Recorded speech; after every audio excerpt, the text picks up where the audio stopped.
What is going on, everybody? It's Jason here with the Three Geeks. I am happy to welcome back Anthony Stokes to the show. Last time he got to talk to Justin because I was busy that day for I don't even know what I was doing, but I'm glad to be here, man, to talk to you. I'm looking forward to hearing about this book you got coming out. Absolutely. Thank you for having me.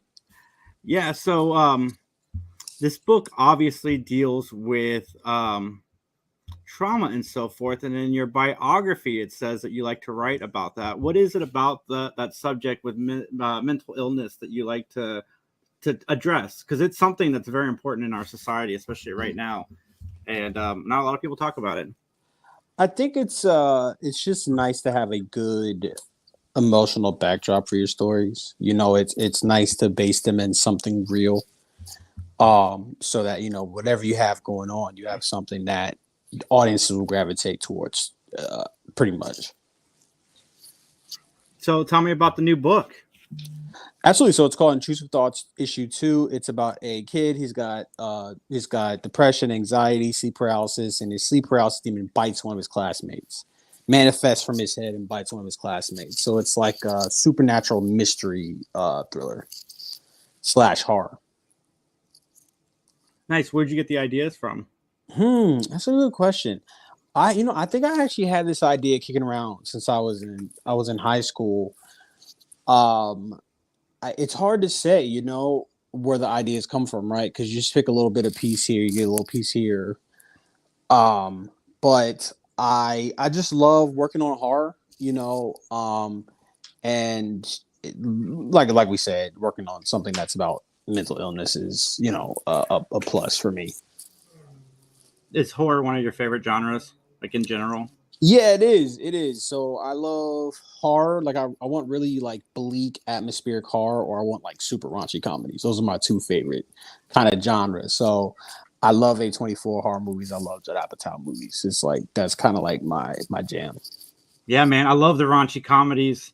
Mm-hmm. Give me raunchy comedies and horror all day.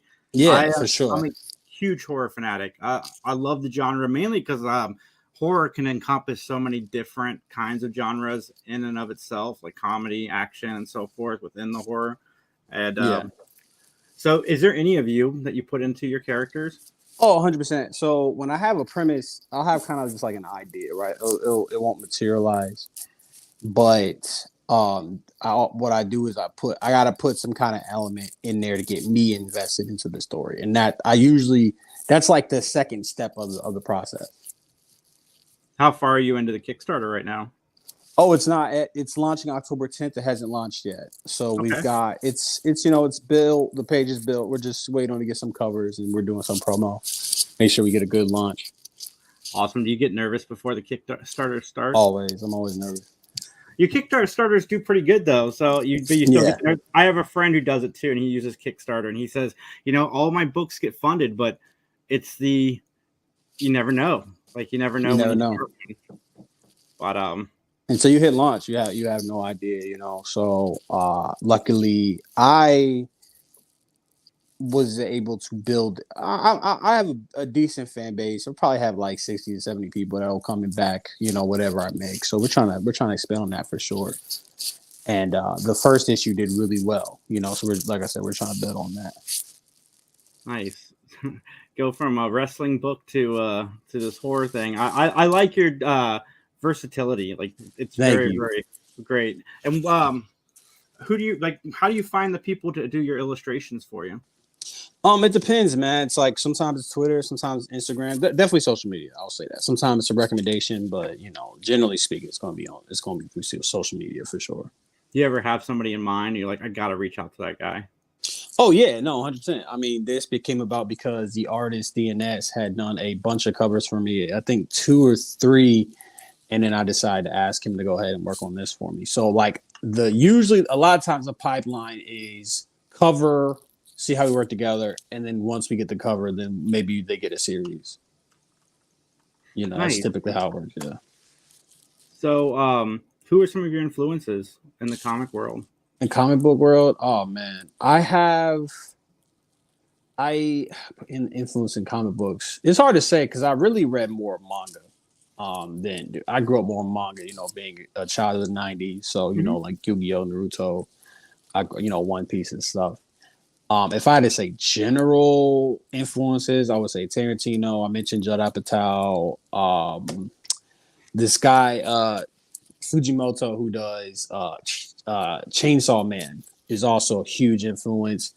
It's a little bit of everything, you know. Like I really try to pull from all kinds of different inspirations. I really try to be genreless as well, and try to work, you know, just like you mentioned, I did a wrestling comic book, you know, like 2 months ago, and now I'm doing like I guess an introspective horror thriller. So, you know, I really try to keep it. I try to keep on my feet, basically.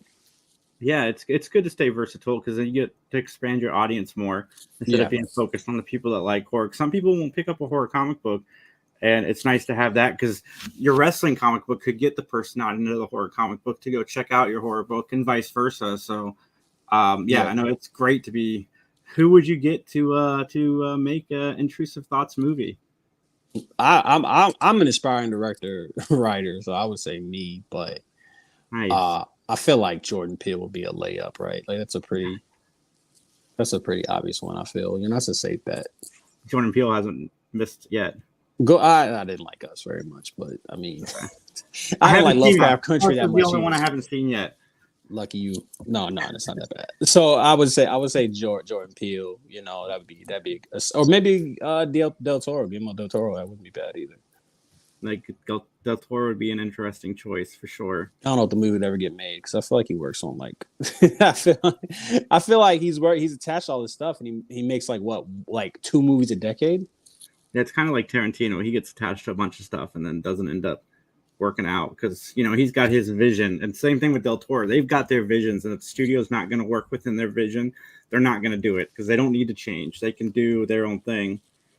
Because I remember Tarantino was going to do Star Trek. I never expected that to actually happen, but No, no. he was talking about it. But how far ahead are you? Like in your thought process? Like, do you know what your next couple books are going to be Oh after this yeah. one? Oh yeah. I mean, you have to work in advance. It's funny. I just saw a post that said like, "Hey, you shouldn't give artists deadlines," and they said, "Oh, if it takes months or years, it's like I can't." If you're dropping multiple projects, keep in mind, like you're dropping multiple projects, you're dropping multiple genres. Like you can't really. It'd be perfect world, it'd be nice, but you can't really do that because like you have to have all your stuff lined out. So my 2024 is already like pretty much lined up. Do you write a bunch of stuff at once? Like I think it was Stephen King that said like he'll be writing a novel and then he'll have to put it aside and he'll start writing something else and then eventually go back to that. Like, do you find yourself doing that? Do you write multiple stories like kind of at once? You have to. I mean, if you want to be a professional writer, which I aspire to be. I mean, I'm a professional in the sense of I get paid to write, but if you want to be like, I guess more of like a full time professional writer or somebody's paying you to work, you have to be able to do that, right? Because you're not going to be able to work on like one thing at one time. I do like Stephen King's. I believe he said he'll finish like a transcript and then put it in a safe for like 6 months and then come back to it. And that's something having worked, I can't even tell you how many series I'm working on right now. I'm like of series that I'm self-publishing, I'm probably working on 5 or 6 or 7 of them right any given time. Mm-hmm. So I don't have the luxury of being able to be like, I'm going to work on this one thing this one time. I prefer, my real process is I have the outline, I write a first draft, I send it out, I get feedback, and I'm not writing that second draft for months, like not unlike the Stephen King thing. Like I'm really kind of pushing it off until, I don't want to say the very last minute, but I'm pushing out of sight, out of mind, kind of like compartmentalizing because I'm working on so many different things at once. I mean, that's a good way to do it. I mean, if with any job, it's the best way to do your work because you can't always finish something right away. You've got to, finish something else before you can finish that and so forth. But man, that's great. What made you want to be a writer? Like growing up, were you the kid who told stories? So I'm trying to figure out how to. I've always loved storytelling. Like me and my friends, we would just come up with stories and like play action. We had a canon with our action figures basically. Yeah.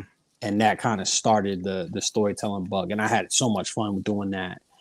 And then really, my dad was like big into movies. My dad was big into movies and big into sports. And so that was kind of how we connected. And then once I started really diving into that, that's when I really realized I wanted to like do that. And then the thing that really, really, really got me into it was when I was 14, I watched the movie Superbad. And going into my freshman year high school, excuse me, and it was a phenomenal, you know, probably too young, right? But that I was like, oh my god, these sound like real people. Like how they're like, it's like there's funny without any jokes, you know, and that kind of got. And I saw Inglourious Bastards, and then it was really over. Like I had the bug, and then like I've been more or less focused on that ever since then. So I just turned 30, so you know it's been like 15 plus years of taking it seriously, you know.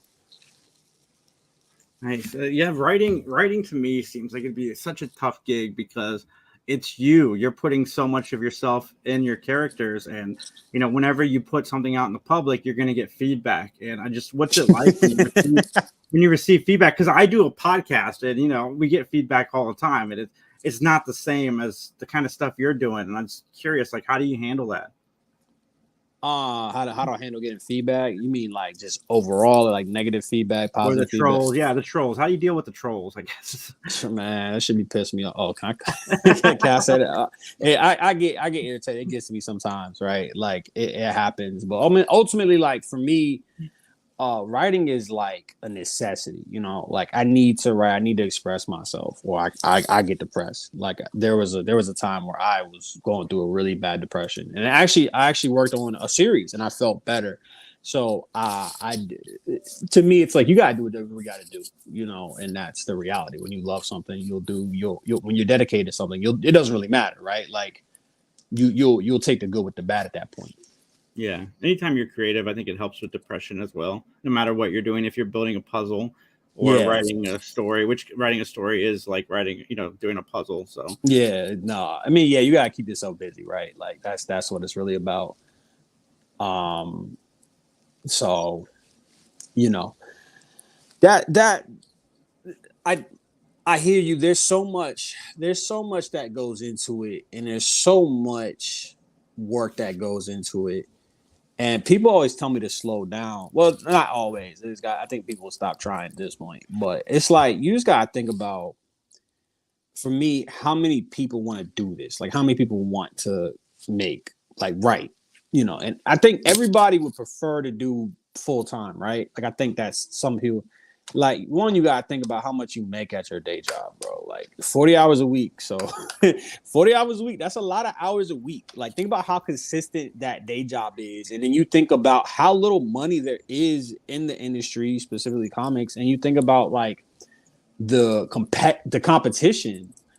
And it's just like I can't do one project a year, two projects a year, you know, because I just can't do it. And I think you said something that we kind of like, I think we glanced over, but you said like some people don't buy horror. So I started campaigning 2 years ago, and my pitch was like, "Do you like horror?" I had my series Decay, and even my series Intrusive Thoughts.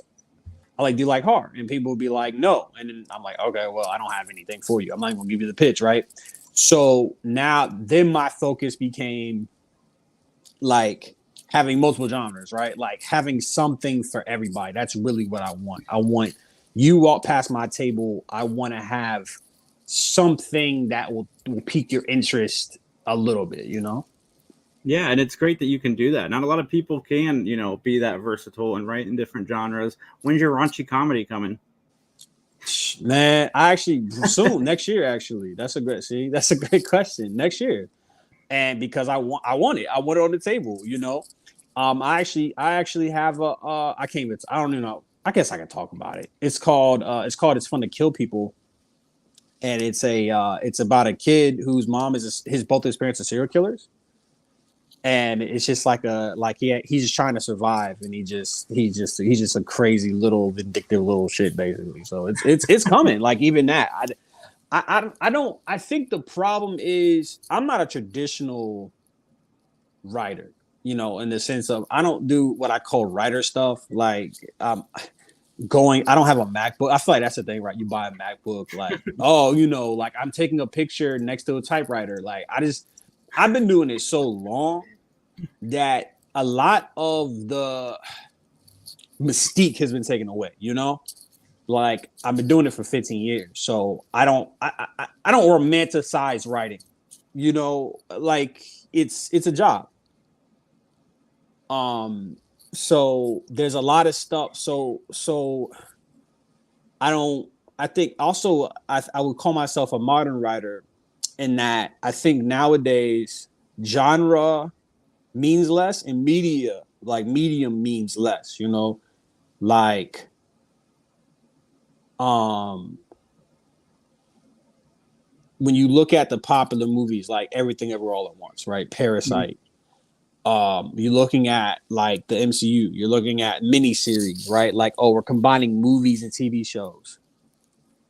And like it just doesn't make sense to me to think into things so literally, and then so much of the stuff I enjoy combines different genres, you know, in a really interesting way.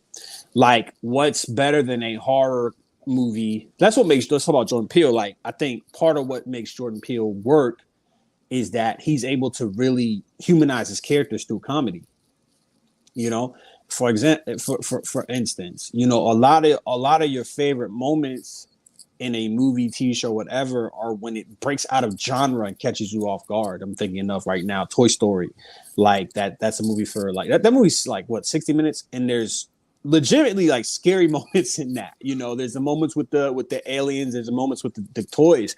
So it's like wow, I think not looking at a genre and saying this needs to happen, this needs to happen, this needs to happen. It helps with being more versatile because I'm not like looking. I don't have a checklist of things I need, right? Yeah, you're following the story, not the genre. I get that. Yeah, exactly. Yeah. Yeah. So you mentioned wanting to be a director. Have you ever thought about doing like a novel, or is comic books really where your heart's at right now? It's so hard to do anything else, but it's hard to do anything else but comics, right? You know, like I would love to if I had the time, you know, there's just too much. I'm just doing comics right now. Yeah, I ain't gonna lie. Yeah, simple answer. No, that's good, man. Yeah, and hopefully one day you get to write and direct something because that'd be cool. I get that, and especially one of your projects. Where can everybody find you online? At Stokes the Writer on Twitter. I'm Instagram.com/Decay Comic. And then the Kickstarter, you can search Intrusive Thoughts #2 to find the Kickstarter we are launching October 10th. Awesome. And I will have the links to all of that down below. Thank you again so much, Anthony. Absolutely. No, thank you so much for having me. All right, everybody.